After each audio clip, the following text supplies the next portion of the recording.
Hi, everybody. I hope you guys can hear me. Hello, happy Wednesday.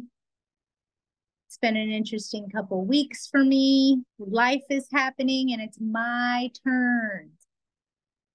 And I don't like it.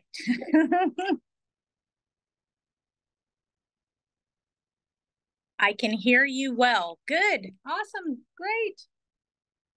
So we have a couple of things we need to talk about. Moving pieces that are on the table. I'm sure you guys are aware of Assembly Bill 12. It's easy to remember. I think of it like a dozen because I could think of a dozen reasons why Assembly Bill 12 is detrimental to our industry. We need to vote no on it. No on 12. Spread it like cancer. Spread it like wildfire. No on Assembly Bill 12. What Assembly Bill 12 will do, and it's on the ballot for vote in November. No joke. That's the one I've been watching. Assembly Bill 12 will limit landlords to only collect 1 month's rent as a security deposit, as a maximum, even on a fully furnished unit, even if they have shitty credit. You know that thing that we used to say, I'll go ahead and rent to you and I'll take the risk, but I am going to ask for a higher security deposit. We're not going to be able to do that if Assembly Bill 12 passes. We're going to be limited at 1 month's rent as a security deposit, even on a fully furnished unit.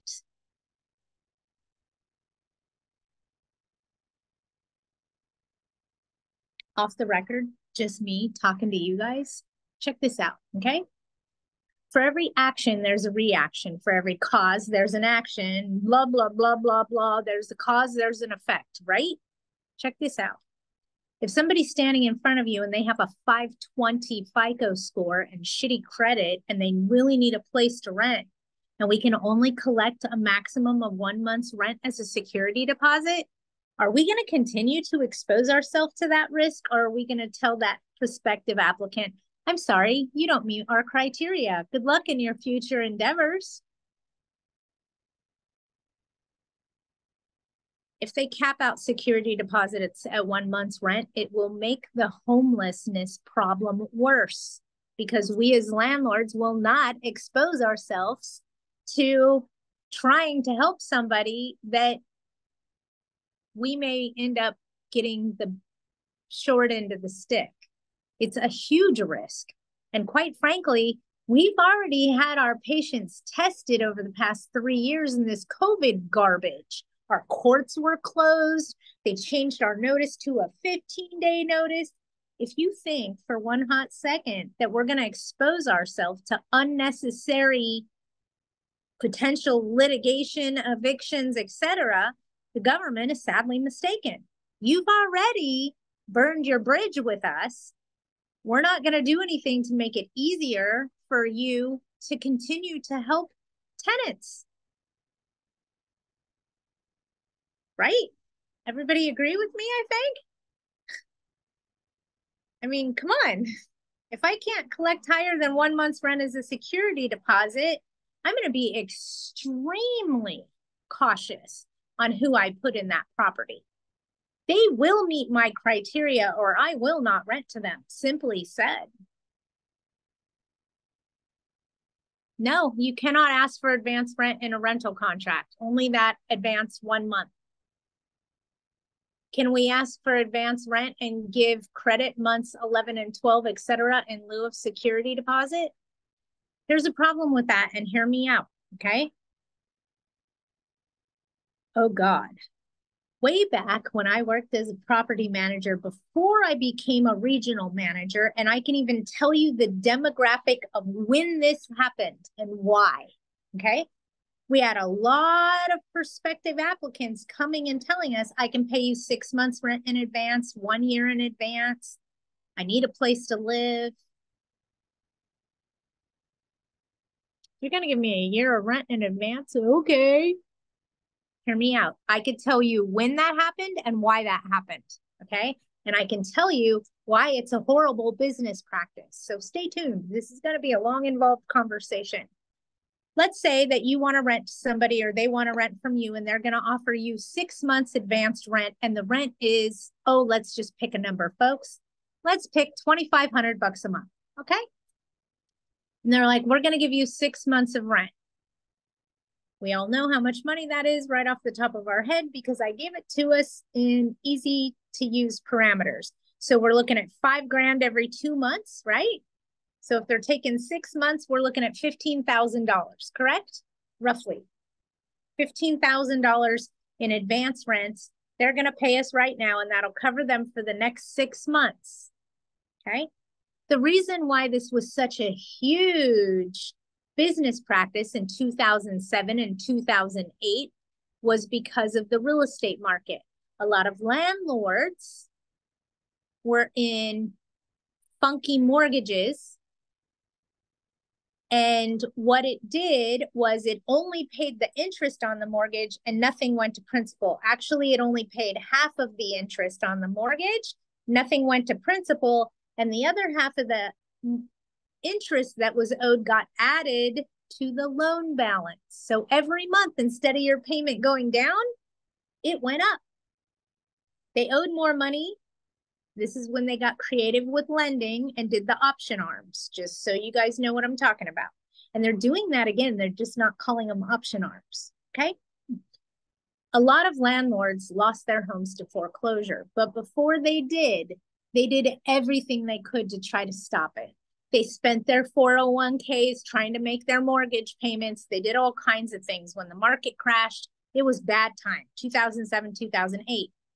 So a lot of property owners now found themselves in a position where they needed to be a tenant and rent a property.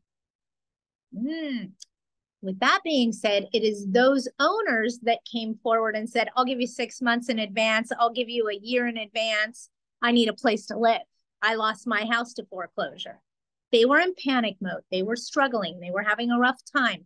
Considering what was happening with the market, we rented to them. We took those advance payments of 6 months in advance, 1 year in advance, okay? They were very adamant that they needed a place to live, they needed help, and we were more than happy to help them. At that time, we weren't having the litigation problems that we're having now. We didn't have all this rent control stuff and all these rules about rent control, okay? So for the most part, when a prospective applicant came and wanted to pay you 6 months rent in advance or a year rent in advance, what that did is it opened the eyes for us as landlords, and we all went, oh, okay, we'll take this money. And we still have that mentality today. And here's where it becomes a problem. Pay attention. If you take a year rent in advance or 6 months rent in advance, remember we just talked about doing a 6-month one and taking $15,000. But on the second month, you've realized that they have all these unauthorized occupants. They've made modifications to the property without written consent of the landlord. They put up a video camera system. They're doing all kinds of stuff they shouldn't be doing. And now you need to serve them a cure or quit notice. Anytime you accept payment past the cure or quit notice, it voids the cure or quit notice. So your notice is void the second you serve it because you took advanced rents. The first thing you have to do before you serve a notice is refund the advanced prepaid rents. Then you can serve a notice that they're in violation of their lease. So what did taking that advanced rents do to help us?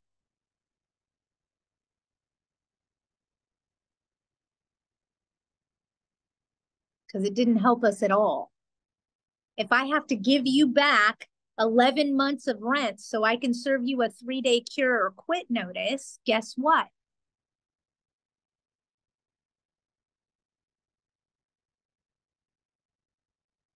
Why take the advanced rents when it's just more accounting for you?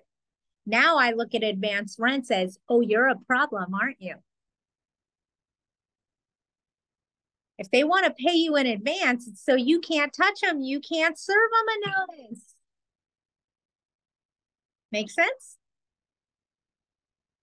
You can't serve a cure or quit if prepaid rents are on file. First, you have to refund the prepaid rents. So now you don't have any cushion. Okay, so if that helps you guys understand, taking advance rents is a bad business practice. And I just explained to you why. If they're doing something wrong, you have to refund their prepaid rents before you can serve the notice. And now you just defeated the purpose of collecting the prepaid rents. So why waste your time? It's also an accounting nightmare for corporate America. If you work in corporate America and you have a applicant and a landlord that want to do advance rents and take advance rents, it's an accounting nightmare for your accounting staff. Let me explain why. You have to set the reserves every month to only cut them 1 month's worth of income, because in the event something happens and you need to refund those prepaid rents, you need to keep them in your possession so you have that capability. If you give all the funds to the landlord, guess what? You're now entrusting that the landlord will refund those prepaid rents so you can do your job.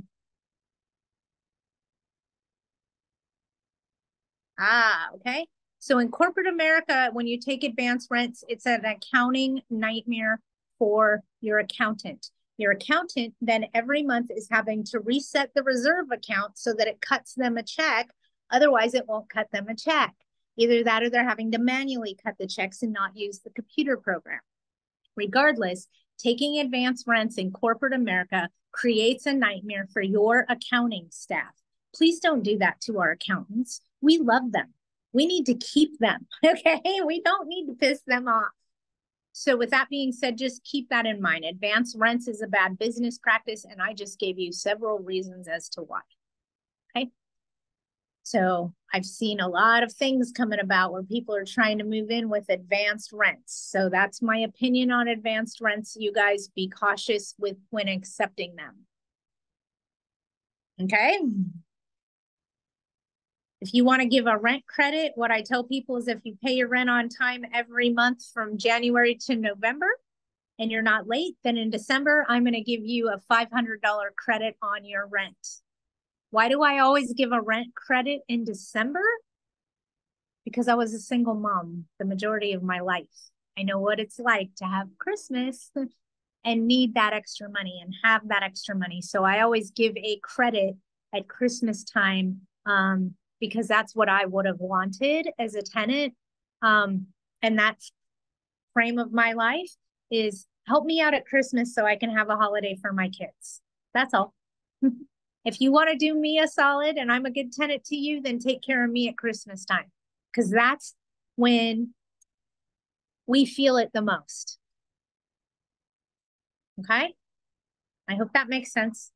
You guys are all getting quiet on me, so I'm wondering, are you still out there? Is this thing on? Are you there? Thank you for understanding. I had to cancel last week. I've had an interesting couple weeks in my life. I have had a death in the family, as you guys know, and it has caused quite a few hiccups in my life. So looks like things are back on track now, and Patty's doing much better. Just trying to get my feet back under me again. We all know what it's like to have that rug ripped right out from under us. It's my turn. I'm getting back on my feet one step at a time, but hey, life happens to all of us. And this past month, it was my turn, unfortunately. And I just kept getting kicked every time I got up again. But I'm back now, and we'll be back with Wednesdays every week, okay? Patty? Yes. Hi. First of all, I send my deepest condolences. I don't know who passed away, but thank you. I send you my deepest condolences. Thank you. Appreciate that. I do have a question Sure. regarding a property that I have in the city of Southgate. Okay. We just started back up with doing our annual inspections because of the whole, COVID thing and this and that. So we're back on doing our annual inspections. And I went to the property, and in that inspection that I did, and it's 21 unit building. So while doing the inspection, I came across a unit where they built a wall and made a 1 bedroom into a 2 bedroom. without the consent, obviously, of management. So the woman that was there when I did the walkthrough said, that she would have her husband call me. I was calling and calling the husband. Couldn't get a hold of him. After about a week and a half, I finally got him on the phone. And he said, oh, well, first of all, he was trying to deny that he did the wall. He was trying to say that the wall was there when he got it. And I said, no, it wasn't there. I personally walked through that building. I rented it to you. Then he finally admitted, he didn't really admit, but he kind of like jumped over that. And he's like, okay, well, and I said, well, we need to take that wall down. I have to have my workers go in there and take that wall down, and I'm going to bill you for it. And he was like, well, I'm going to leave in a month and a half. I'm just going to leave. And I said, okay, that's fine. But still, like, I need to, like, somehow, if you could please advise me as to how to move forward with this. First thing you want to do is serve him a curable breach of covenant to remove the unauthorized modifications without written consent of the landlord. Oh, I'm sorry, you cut in and out. You said to serve him with what? I'm sorry? A cure or quit. Cure or quit, okay. Okay. You know what that is, right? A curable breach of covenant, cure or quit, same thing, tomato, tomato. One is a legal term, the other one is property management slang. They mean the same thing. Okay. Serve him with a notice because I'm 99% sure that your rental contract says that the tenant cannot make modifications to the property without written consent of the landlord, correct? Right. Yes. Okay. So now you're going to serve them a 3-day cure or quit because they're in violation of that provision by illegally installing an interior wall. Okay. On the 4th day, you're going to go do a 24-hour notice to enter to go see if they removed the wall. If they haven't, you're going to call your attorney. Okay. Okay. And there's a reason why I say this. This is seriously a modification to the property without written consent of the landlord. Right. And it could be creating a fire hazard. It could be creating all kinds of issues. So it needs to be changed back regardless right away. He will be charged for whatever you have to do because of the modification. This could be a cause for eviction, but I want you to talk to your legal counsel, and this is why. Based on your city or your area, the attorney is going to be able to tell you how many curables you have to serve in your city. In other words, how do the judges rule where you're going to go to court? That's what's important. So you want to know how many curables you have to serve before you can serve the quits. Okay. Some cities require, like, I'll give you an example that you're not going to like. Larceau, our attorney says 5 curables before we do a quit. Once you start serving the curable breach of covenants, you can't take rent anymore. Okay. Otherwise, you void the notice. Okay. So let me ask you. You need to talk to your legal counsel, come up with a plan of action so that you know how many curables need to be done before you do the quit. And mark my words, every time a curable expires, serve a 24-hour to go in and re-inspect to see if they fixed it. That is the second part of your notice. And if you don't have that, opposing counsel will chew you up. Okay. So just one quick question before I'm done with this. I'm going to serve him the 3-day cure or quit. And then on the 4th day, I'm going to serve him the 24-hour notice. I'm 99.9% sure he's not going to give me access. So what happens after that? Then you're going to try to enter, then you're going to serve a new 24-hour notice because you got to do 3 24-hour notices before you can do the cure or quit. For this time, failing to allow entry and modifications to the property. Okay. In other words, do 3 24-hour notices, 3 of them consecutively. Yes. Got it. Okay. All right. Then you're going to do a cure or quit for 2 items. Got it. Okay. Okay. And then you're building a case on the drama. Absolutely. So let me say this to everybody else that's listening to us right now, because they are madly taking notes going, what are they talking about? Wait a minute. Right. When your attorney tells you go after the rent, it's the easiest way. What they mean by that is serve your non-payment of rent notice and you're done here. We can start the eviction as long as you didn't get paid in that time frame. Okay? When we're building a case on the drama, this is what we're talking about. She can't collect any rent. She's got to serve a cure or quit notice, go in and reinspect. And now if he won't let her in to reinspect, she's got to serve the notice to enter 3 more times before she can do a new cure or quit for failing to allow entry and the modification. So when you're building a case on the drama, you guys, it is not easy, number one, because all your ducks have to be in a row. And the reason I say before you serve the quit, you want to talk to your legal counsel, because you may think it's one and done. I'm serving this one notice, and your legal counsel may say, no, you need 3 in that court system before you can serve the quit. So now you need to serve 2 more series of those notices. Right. Before you can do the quit. And the reason why I say always talk to your attorney, and mark my words, okay? It is your attorney that can argue in court what's on that quit notice. Mm-hmm. If your attorney needed specific information on that quit notice and you didn't put it on there, it makes your whole case bad. Start all over again. Start all over again and go back. So that's why I tell you, contact your legal counsel. Find out how many curables you need in that city before you can do a quit, because your attorney will tell you, oh, the judge in that courtroom, they require that we do this twice. They require that we do this 4 times. So it just depends on what your attorney tells you on how many times you're doing this. And this is not an easy task for us property managers, as we know. Building a case on the drama is very involved.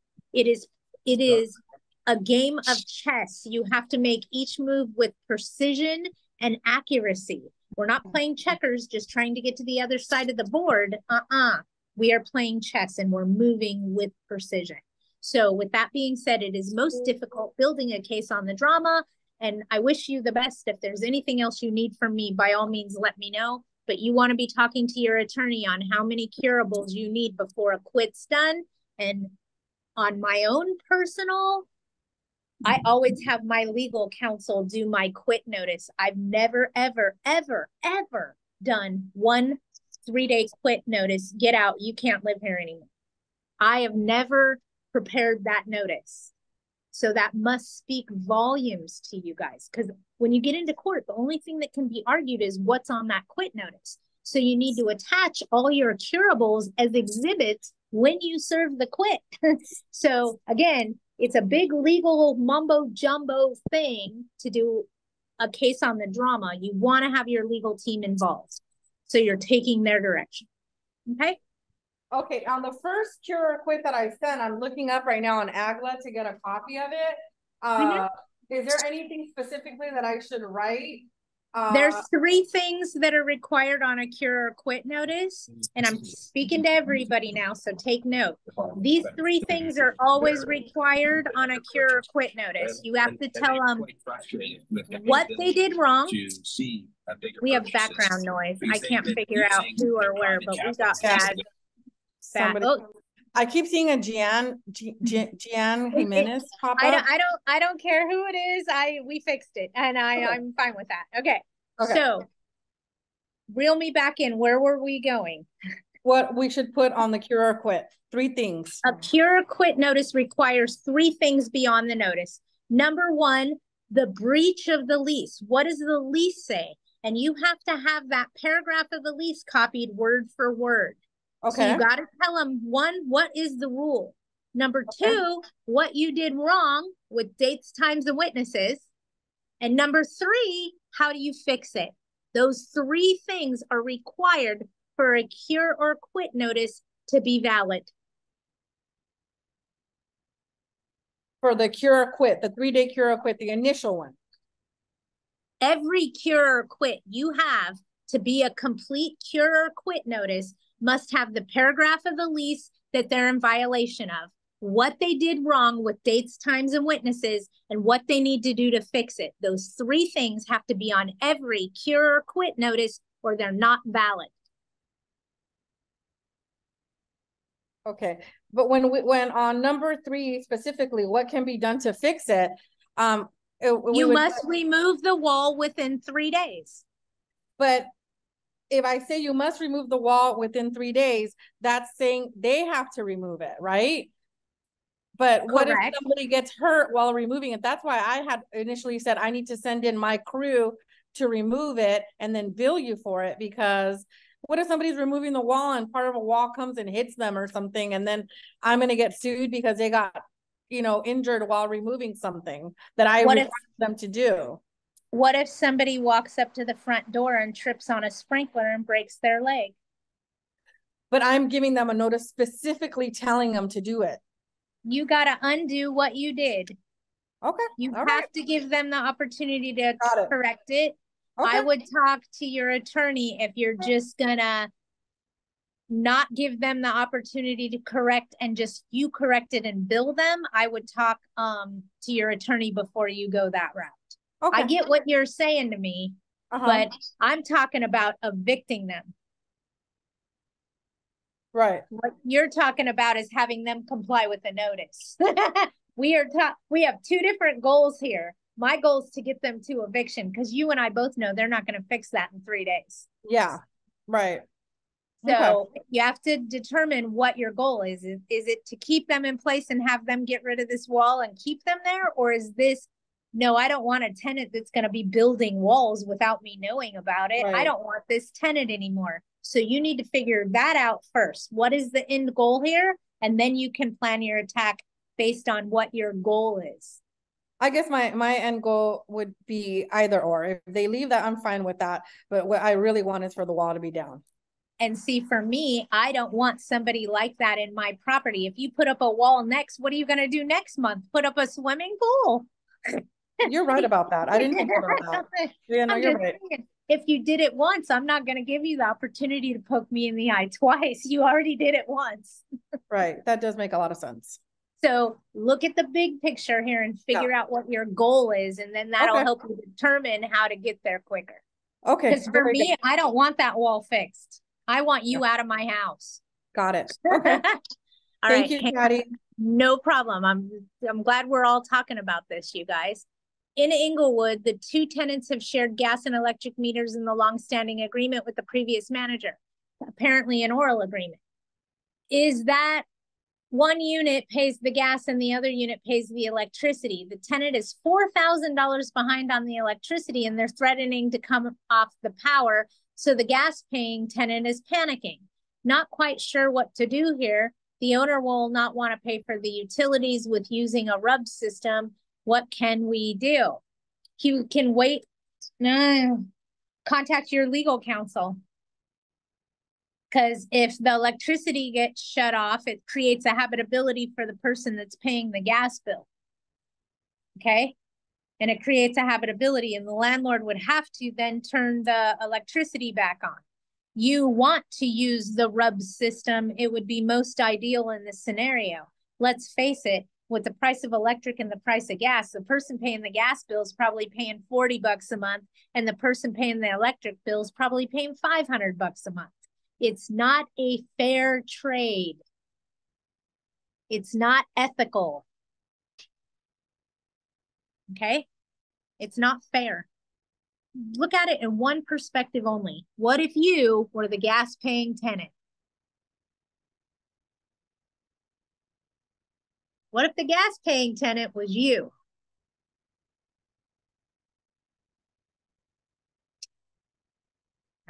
Okay. So we see the big picture. Okay. Now we need to figure out the details. I'd be talking to legal counsel to see the best way to resolve this. I'd be using the RUB system most likely. But I got a feeling if it gets turned off for non-payment, it's going to create a habitability issue. Sway the owner.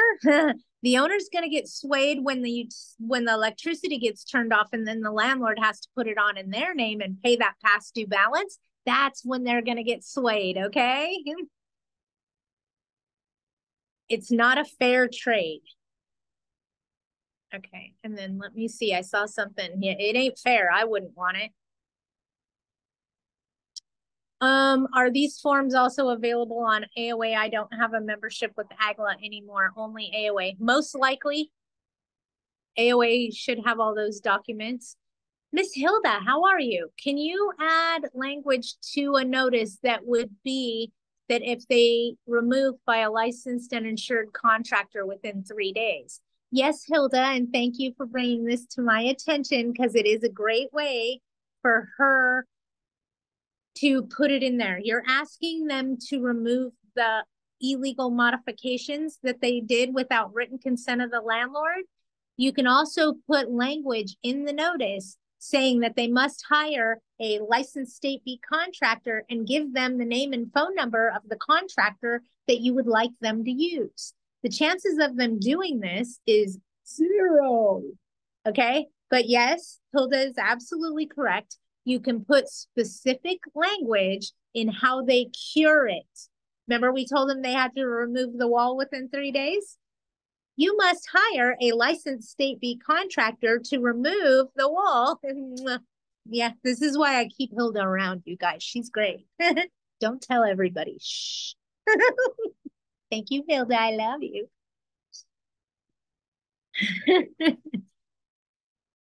So you can put specific language on how they correct it in the curable part of the notice. So you can put in there, they must use a licensed state B contractor, they must use ABC construction, their phone number is blank. So you can utilize that as well. And thank you, Hilda, for reminding me. We use that mostly in commercial, not in residential, but you can use it in residential also.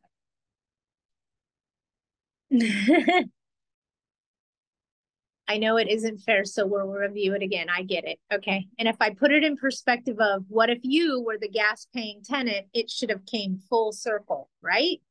Okay. Does anybody have anything else that we need to discuss? Oh, here we go. Oh, thank you. Sisters, I got you all day long. I will find out about Aaron.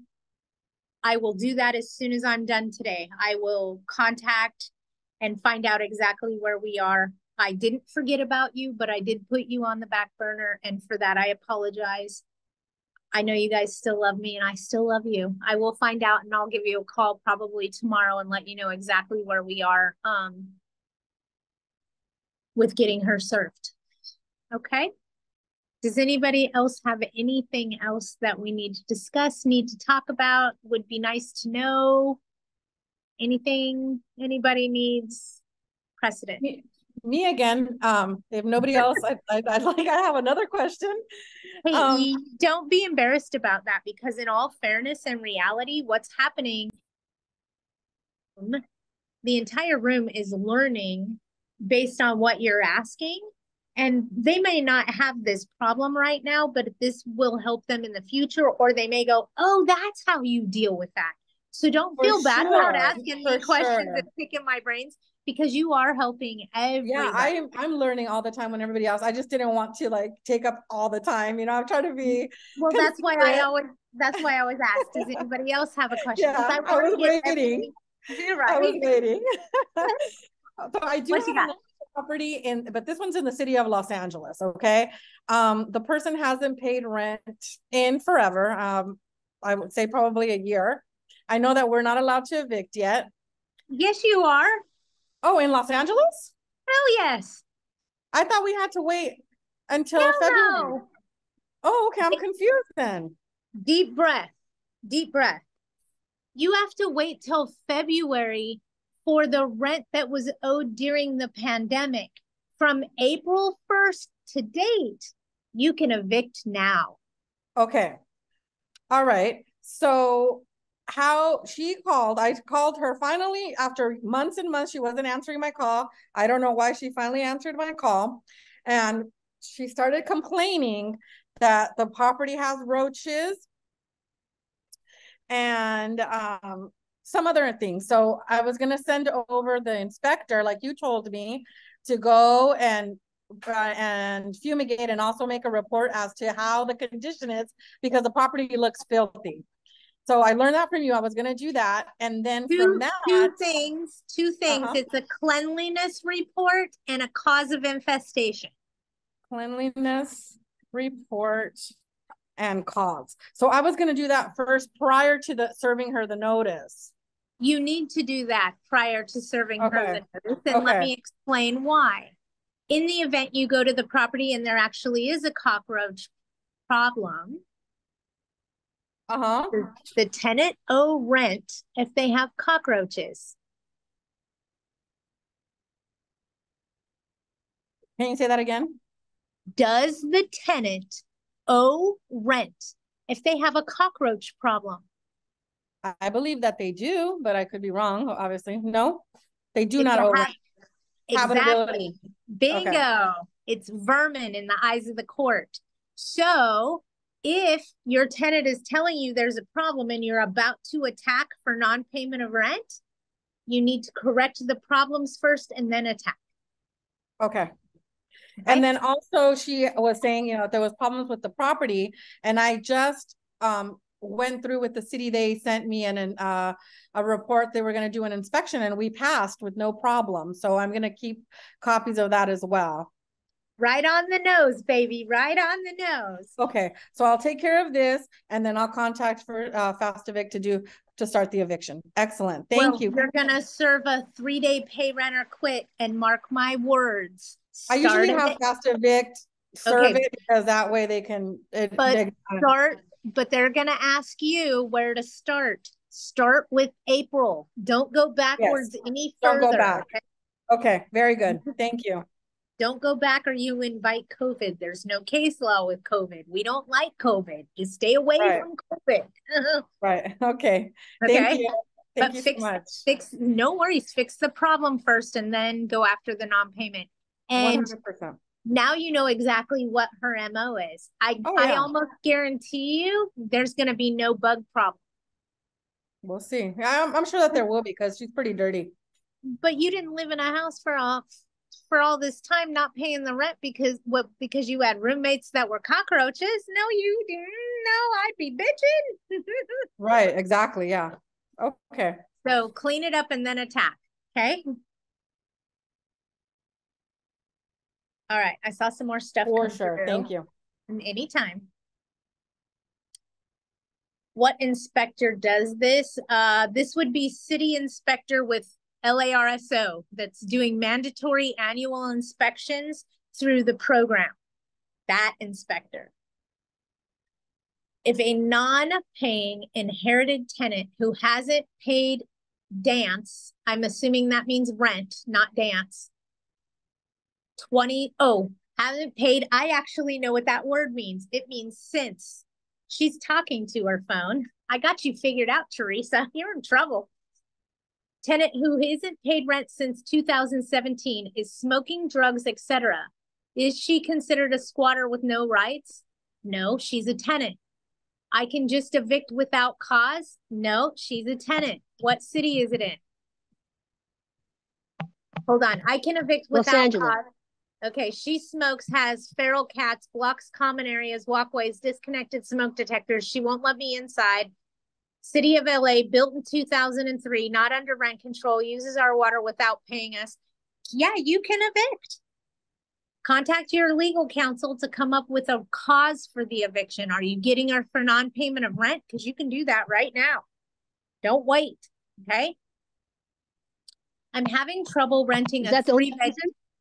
You can evict her. Remember the difference of go after the money is easy or building a case on the drama takes a lot more precision and accuracy. When you start attacking for the drama, you're now building a case on the drama. It takes a lot of precision and accuracy to be successful in an eviction that way because there's a lot of moving pieces and a lot of moving parts. When you go after the rent, it's usually only one notice. So you have one moving piece and one moving part. So with that said, you guys all know how strict a 3-day notice to pay rent or quit is. A curable breach of covenant is the same way. It's very strict on how it has to be done. So when you build a case on the drama, it's extensive. I didn't say expensive. I said extensive. You got to know what you're doing, okay? Or fake it till you make it. But in LA, it's not a place to pick and choose and try to figure it out. So with Oh, that being said, I'd contact your legal counsel to come up with the best course of action. Non-payment of rent may be ideal. Maybe they want to go after a different issue, but you definitely can evict right now for non-payment of rent anywhere in Southern California. Okay, I am having trouble renting a 3-bedroom in Kern. It must be you, Val. It is. Hi. Nothing but dozens of bad applicants. Had an application from 3 friends, no credit, young student.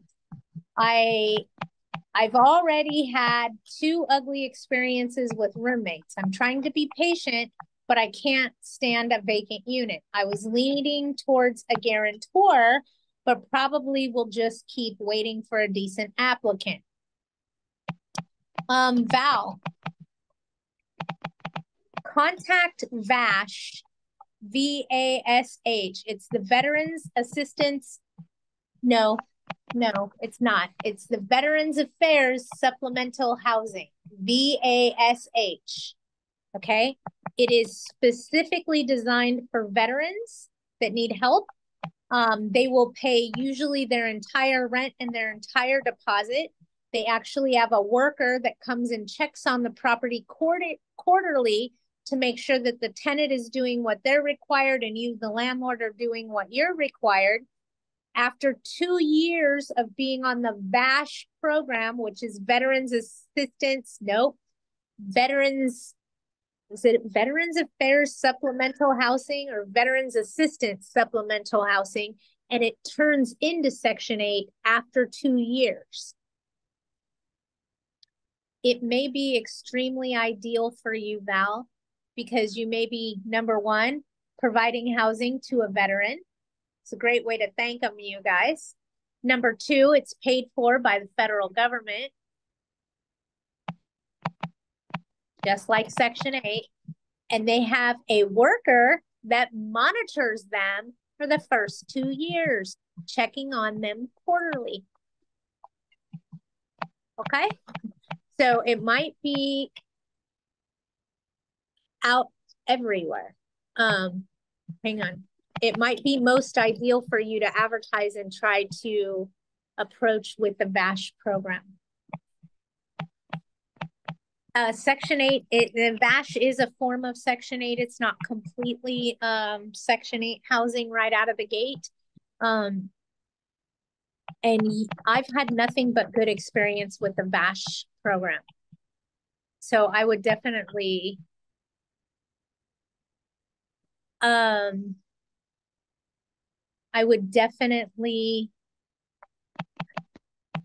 look into that to help you find tenant placement. Before I went the Section 8 route, I would check into the Veterans Affairs.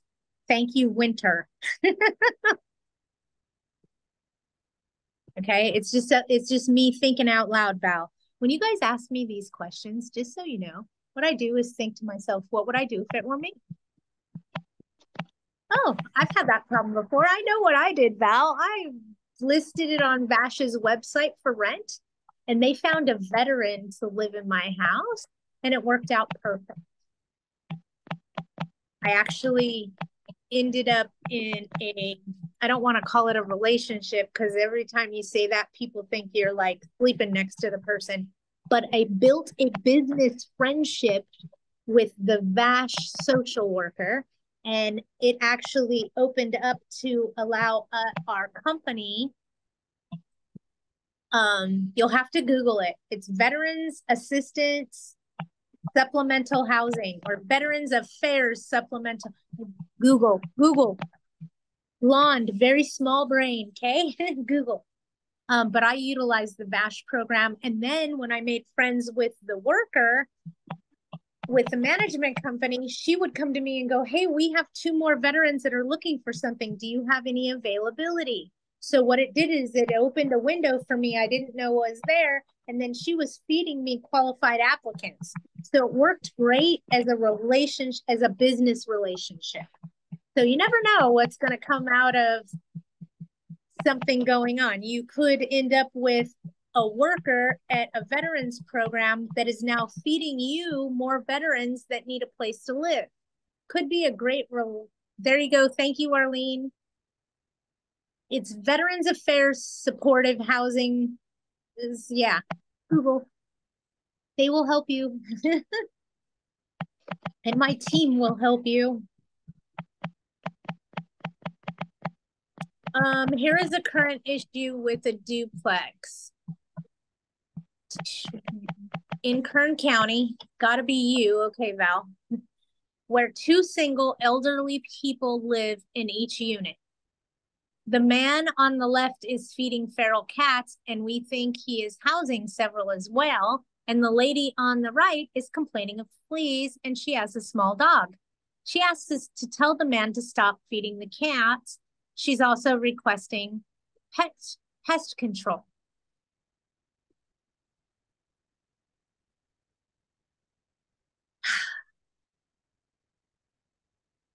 You're gonna have to let animal control know that there's a bunch of feral cats in the neighborhood and have them come out and set traps to get rid of the feral cats. If he has unauthorized cats within his unit, then that would be a material breach of his lease. As far as the woman with the dog that's asking for the fleas to be corrected, please make sure she understands that her animal needs to have preventative measures done as well, not just the property. In other words, does her dog have a flea collar? Does it have those drops behind the back of its neck that helps them repel fleas for 4 months? Yada, yada, yada, yada, yada. Okay. In other words, have Jessica go over there, do a 24-hour notice to enter for preventative maintenance and see if there's cats in that interior of that unit. If there is, you need to approach that accordingly. And then I'd get animal control involved. What is the website? VASH, Veterans Supportive Housing. Thank you, everybody, for helping. With junk blocking walkways to water heater room, she's a health and safety issue. Smoking marijuana or TBD drugs. I don't know what TBD drugs are. It doesn't matter. I'm going to assume that it's illegal drugs, legal drugs. Feral cats poop all over the outside in the garden and bites coyotes who chase them under my car and around the property. Yep. For non-payment of rent, do I have to include all the way to 2017? No. You need to start at April of this year and go forward. You can't ask for rent that's over 12 months old on a 3-day notice. It's illegal. I know you're not going to recover any of the rent, but you got to have a way to get to eviction. Some of us choose to get there with a pay rent or quit. Some of us choose to get there with a cure quit notice. There's various reasons why we choose to get to an eviction, but it's all because a tenant didn't comply with a notice that was served to them.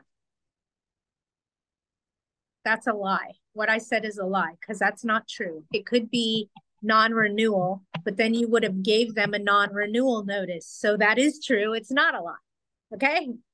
You must have a notice in play to start an eviction. Without a notice that the tenant didn't comply with, you don't have an eviction. I'll say it that way. Maybe that'll help put it all in perspective. What is that noise? It is driving me crazy. I don't know what it is. All right. Does anybody have anything else that they want to discuss or talk to me about? Because I'd be more than happy to help you. Otherwise, I'm going to close this and get off of here. April to now, rent 2023 is the only way to evict, 3-day notice to pay rent or quit. In other words, don't ask for rent from January of this year. Do you want to know why? Because they're protected under the COVID pandemic, under the statewide provision. No. I'm sorry. Under LA City, they were protected until January, and then LA County was protected until April, March 31st to be specific. So starting April 1st of 2023, the tenant had to pay the rent. There was no protections, no rent relief, no program helping. Starting April Fool's Day of 2023, the tenant owes the rent for April. In May, they owed the rent for May. In June, July, they owed it. August, and now we are in September. So April, May, June, July, August, September, 6 months of rent only. Okay.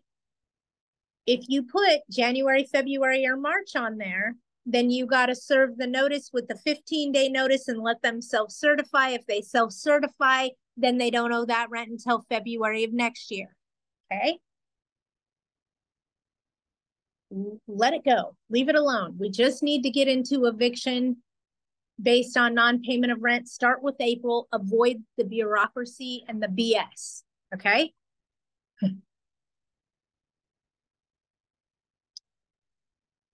Can I start eviction in San Bernardino County while I have a 60-day notice to vacate and it's not expired? Potentially, yes. Look at it this way. I served the tenant a 60-day notice that the landlord wanted their house back and they stopped paying the rent. So now I served a 3-day notice to pay rent or quit. They didn't pay in 3 days. So now I'm evicting them based on a 3-day to pay rent or quit. And I don't have to wait till that 60 days is over. I hope that makes sense. And it's funny because I identified what you were asking me without you asking me. So that's funny. You're like, yeah, Patty, that's exactly what's going on. How do I know, right? You guys, when you serve a 60-day, they stop paying the rent. They just go hand in hand together. Come on.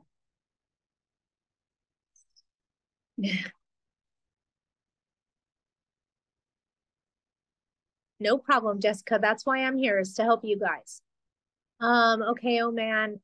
I just, any way to win, try to evict. Right. We're just trying to get them to eviction so that we can get possession. That's all we're after. Served a guy a 3-day on Tuesday. I know that day doesn't count, correct? This guy is a game playing liar. He's been late many months without paying late fees, but he only owes September's rent. We're sick of him. If he pays by Zelle, which he usually does, and I immediately refund him. I'm hoping that the court will honor the refund if this goes to full eviction. You're not in LA County, so they most likely will. What I could tell you is when you go to court, show up with your checkbook. That way, if they make a $500 deposit the morning of trial, you can write them a $500 refund the day of trial. Okay? Big thing was Zelle. Okay? Zelle sucks. Why does it suck? Because you can't turn it off. Landlords look at me like I'm crazy when they say, oh, well, my tenant pays rent in Zelle. And I said, oh, when the 3-day notice expires, close your bank account. I can't close my account. My car insurance comes out of there, my mortgage, all my direct deposits. No, I'm not closing my account. Then don't accept Zelle. Zelle is bad. Zelle is very bad. Okay? I hate Zelle. And I'm hoping that they'll do that too. Usually that's a problem in LA County, not in Kern County, Val, basically saying that the tenant rendered payment. It's a huge issue in LA County, you guys. Also, reason number 2, Teresa, should I call animal control also for the feral cats? Absolutely. But Teresa, don't you do it. You don't call animal control. Landlord doesn't call animal control. Your sister's best friend, no problem. But don't you do it. If a property manager or a landlord contacts a government agency directly, it could be considered harassment under LA's new bullshit. So don't you do it. They all say that it's anonymous. It's not. It's not anonymous. They know who's calling. Don't subject yourself to that, okay? like I always say, if you're going to call code enforcement, make sure to tell them your name's Fred Flintstone. Okay. They know the number that's calling. They say it's anonymous. It is not anonymous. So to protect yourself from LA City and LA County's new anti-harassment landlord rules, just don't do it. Have someone else do it. Okay. It's considered harassment to call It because of the could cats. be if you're using that to evict them, it could be. Uh-huh.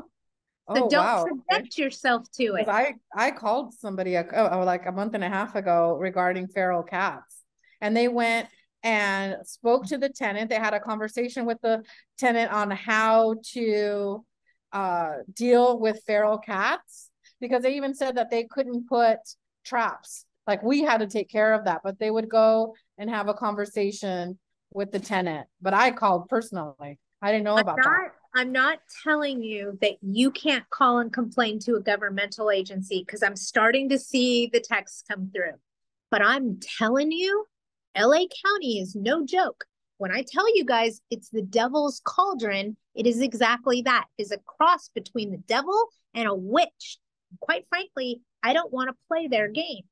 So to avoid anybody accusing me of anything that's retaliatory or harassment against the tenant, I want to be so clear and so far in the Yeah, neutral zone that they can't point that at me. right. Makes sense. With that being said, when you call a governmental agency, it is not done anonymously. If it's not done anonymously and they can find out that the owner called Child Protective Services or Adult Protective Services, now how bad does that make you look? That's why I always tell you guys, don't you call. I don't want to find out. Make sense? 100%. Have your sister do it. No affiliation to the property whatsoever. And then you absolutely cannot be pinned to harassment or anything along those lines. Okay. I'm not saying don't contact a governmental agency. How do how do I say this to you guys without saying? I don't trust our government. I don't. I'm sorry. I'm being honest with you. The rules that they're making are ludicrous against us average Joes. We're not low income. We're not low income. We're not the low income demographic. We may be the high demographic here financially. We're like middle of the road folks. But I don't like to expose you guys to anything if I can help you avoid it. So because I know for a fact that when you call a government agency, it is not anonymous, not even the We Tip Crime Hotline. It's not anonymous.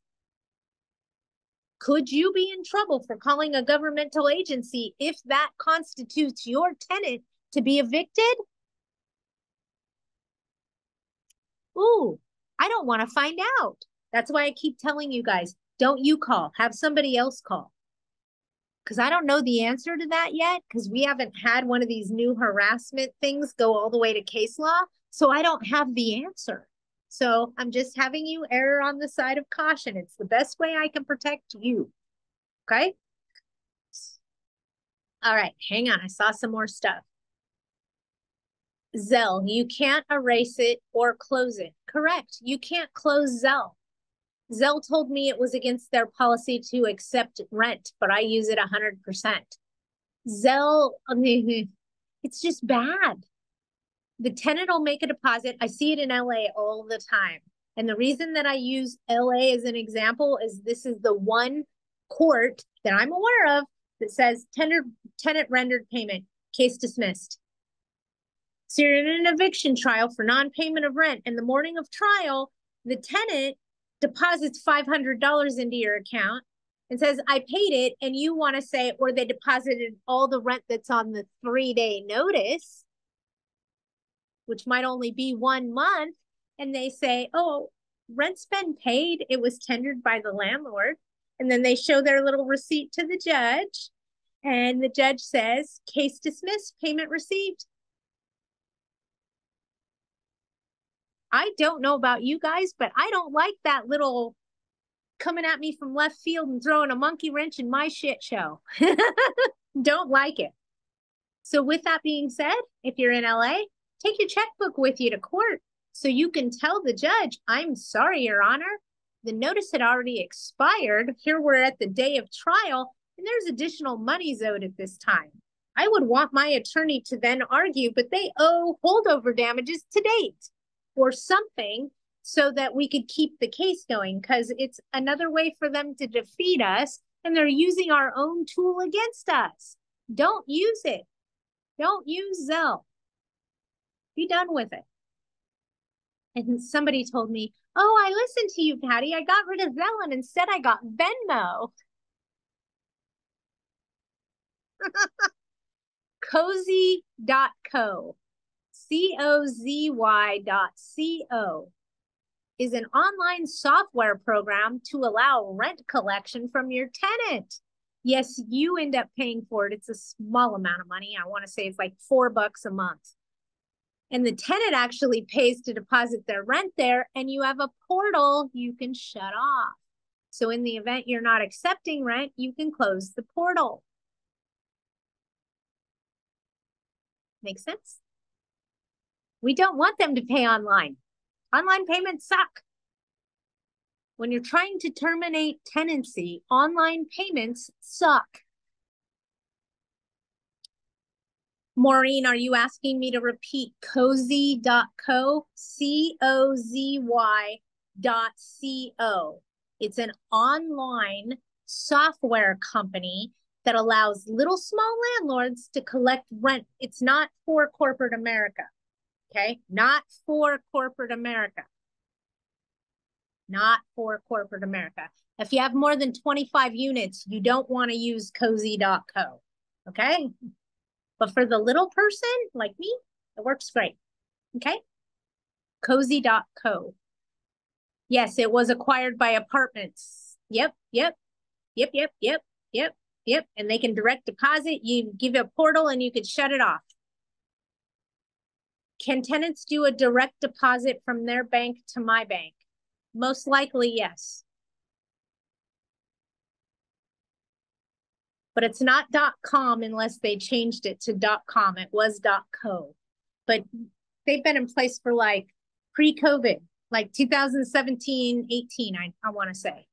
Because I knew about them way before COVID came about. All right, does anybody have anything else? I'm going to get off of here. It's hot in here and I'm having a day.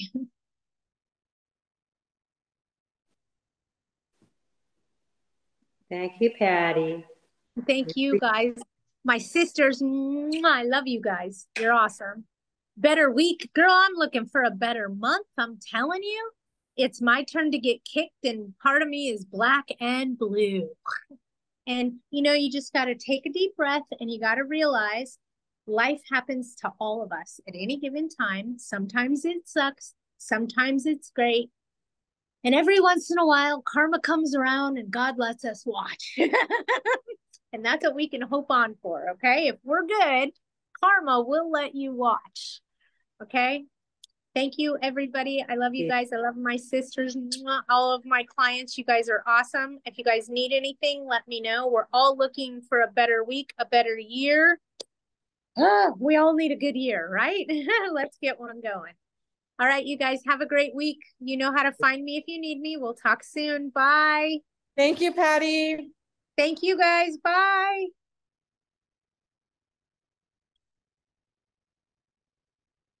I tried to end.